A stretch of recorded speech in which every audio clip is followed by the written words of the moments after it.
Standard 7, Lesson number 1, The Living World, Adaptation and Classification. जीवसृष्टी आणि अनुकूलन आणि वर्गीकरण. Adaptation in grassland plants. गवताळ प्रदेशातील वनस्पतींचे अनुकूलन. Diverse type of bushes and grasses are found in a grassland.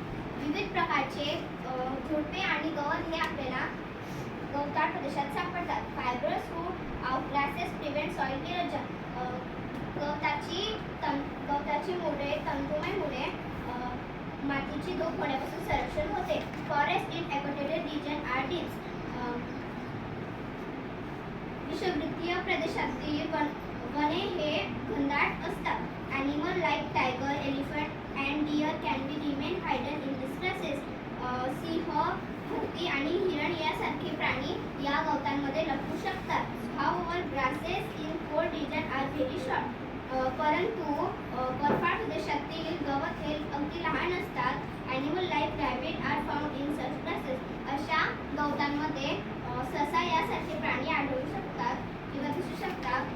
Fast meadows are found in hilly areas has a well plains. पुरण हे हिली एरियाज म्हणजे डोंगराळ प्रदेशातील मैदानी जागेवर दिसू शकतात. Observe and discuss. निरीक्षण करा आणि चर्चा करा. Observe and note down the adaptation. खाली दिलेल्या वनस्पतींचे अनुकूलन करा. In the part of animal life, plants like potato, groundnut, yam, water hyacinth, aloe, acacia, carrot,